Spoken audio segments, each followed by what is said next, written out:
Hi everybody. Today we're going to discuss, how about E major 7. Okay, so probably the simplest one and quickest one is over here.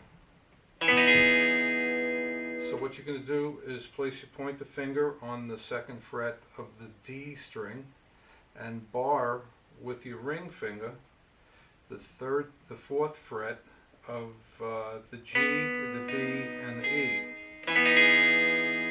If you're more comfortable using your pinky and you can get the chord to sound right, you could use your pinky on the 4th fret. Okay, so that's a pretty easy one. Now there's another one that's a little bit more complicated because you can use or add another bass note. You can do it this way and do a 5-string strum. So you could just add this B note over here on the 2nd fret of the A string. So you maintain this bar over here, maintain this pointer finger, but have the pointer finger cover the D string and the A string.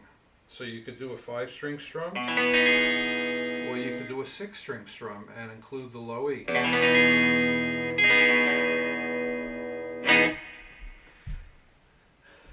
Okay. You can do this as well.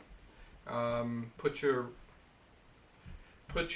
middle finger on the 2nd fret of the D string. Put your pointer finger on the 1st fret of the G string, and then bar the 4th fret with your pinky on the 4th fret of the B string and the E string, and strum 4 strings. Or you could add the bass notes. So here's the original way, 4-string strum. If you can put your middle finger across the A string and the D string, you get a 5-string strum. And then you can do a 6-string strum by hitting the bass. Okay, another cool form of E major 7 is sort of like this. It's related to the D major 7 with the added bass notes, but if you bring it up so that your bar is on the 4th fret with your pointer finger and your pinky is on the 7th fret of the A string and your ring finger is on the 6th fret of the D string, you get this. Very nice chord. Okay, another one is right over here, and it's related to the A major 7, except you're sliding it up here and putting your pointer finger on the 7th fret, okay? So you take this form of A major 7, and you slide it up so that your pointer finger is on the 7th fret of the A string. So the layout is pointer on the 7th fret of the A string. The D string has your ring finger on the 9th fret. Your middle finger is on the 8th fret of the G string, and your pinky is on the 9th fret of the B string. And you could make it a 6-string strum if you like. Or you could make it a 4-string strum and just strum these 4 notes. Or you could make it a 5-string strum and strum.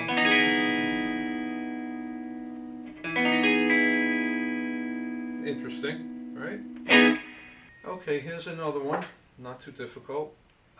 If you play an E chord using the alternate A fingering and slide it up to the 9th fret, put down your pointer finger on the 7th fret of the A string, and just put your pinky on the 11th fret of the high E string,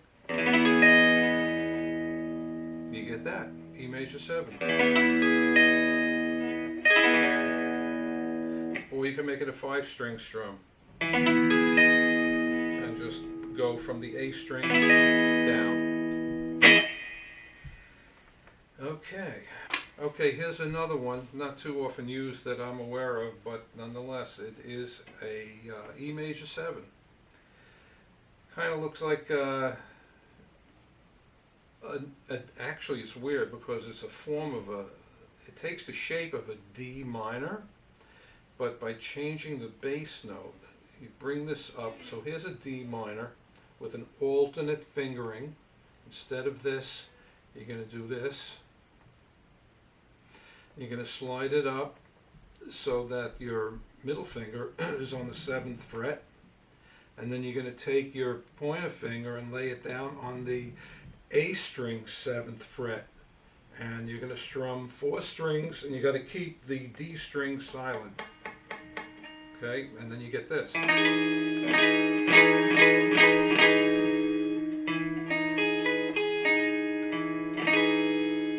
there you have another E major 7. What am I saying? Okay, here's another E major 7. Here's a nice one. So you put your pointer finger on the 12th fret of the low E string. You put your middle finger on the 12th fret of the B string, and put your pinky on the 13th fret of the G string, and put your ring finger on the 13th fret of the D string, and you're going to strum 1, 2, 3, 4.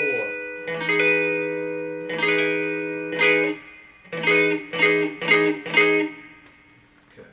Yeah, if you want to get into some weird sounding E major 7 positions where the notes kind of clash a little, but nonetheless it's usable, and who knows, maybe you'll write a song using it.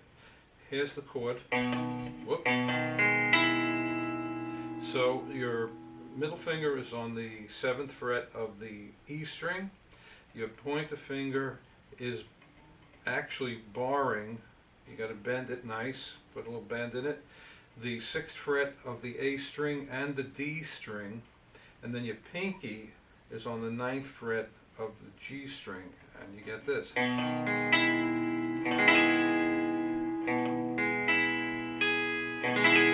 Actually, if your pinky can cover the 9th fret of the B string, you could use that as well. So it's a little weird, but it's definitely E major 7. Okay, here's another version of E major 7. Sounds like this. If you're using a 6-string strum. So your ring finger and your pinky are on the 6th fret of the A string and the D string. Your pointer finger is on the 4th fret of the G string, and your middle finger is on the 5th fret of the B string. Now you could do it as a 4-string strum. You could do it as a 5-string strum. From the bass string up, or you could do it as a 5-string strum from the A string up, or you could do it as a 6-string strum. And let's see. Oh yeah, last but not least, another E major 7. Okay, so your pinky is on the 14th fret of the D string. Your ring finger is on the 13th fret of the G string. Your middle finger is on the 12th fret of the B string. And your pointer finger is on the 11th fret of the E string. And it's a 4-string strum.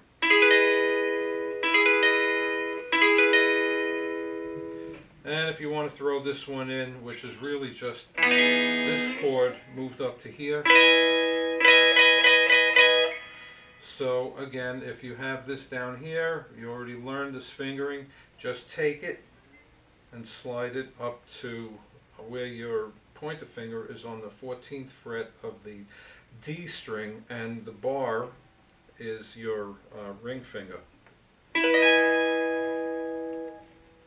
Hope this helps you out. Take care.